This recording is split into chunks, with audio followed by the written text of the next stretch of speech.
وصفی ئافرەتانی قوڕیشی کردووە کۆمەڵێک مەدحی کردوونە یەک لەو مەدحانەی ئەوە بووەکە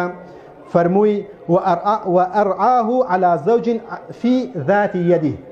ئەوانە ڕەچاوی ئەو پارەی ئەکەن کە هی مێردەکانیان لە دەستیانە یعنی بەهەدەری نادن باش ئەمە یەکێک لە سیفەتە باشەکانی ئافرەتانی قوڕیش بووە ئایا ئافرەتانی مسلمانی ئێستا ئەم سیفەتە جوانیان لە خۆ ڕواندووە یان لایەنی کەم تێمان گەیاندونیان نە من دایم گلەی لە پیاوەکانەکەم ئەڵێم ئێمە لەوانەیە ئەگەر لەو 10 ساڵی ڕابردوو کە دەرسمان وتووە لە مزگەوتە ئەڵێم بەلایەنی کەمەوە حسابم کردوتم ئەگەر نێتەکەی وەربگرن سافیەکەی وەربگرن لەوانەیە 3000 سەعاتمان بە سافی قسە بۆ پیاوان کردبێت ئێخۆ ئەو 3000 سەعاتە بە ئافرەتان نەگەیشت لە ماڵەوە وتم ئەگەر پێیان نەگەێنن هەر لە ماڵەوە تووشی ئەم لاباریە و لاسەنجی ئابن بۆ چونکە تۆ فێرە بی ئەو فێر نابێ تۆ زانی ئەمە هەڵێ ئەو نازانی هەڵەیە لە هەموو بوارەکان لە مەسەلەی ئەگەر ئابووری ناسیە ئەگەر کۆمەڵ ناسیە ئەگەر مێژوو ناسیە لە هەموو بوارەکان نەبێت تۆ پێشەکەوی ئەویش دوا ئەکەوێت نەک لە خراپی ئەو لەوانێ بۆ هۆی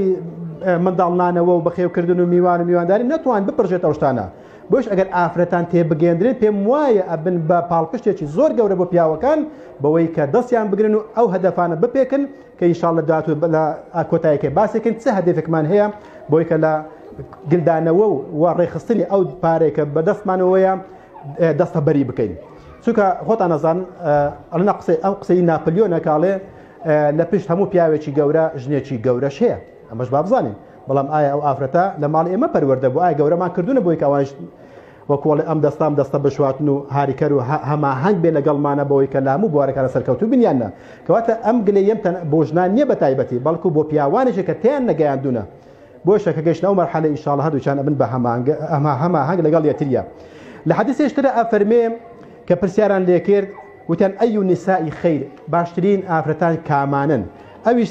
سێ صفاتی ئافرەتی باشی باس کرد یەک لەوانە قالە عليه الصلاة والسلام التي تسره إذا نظر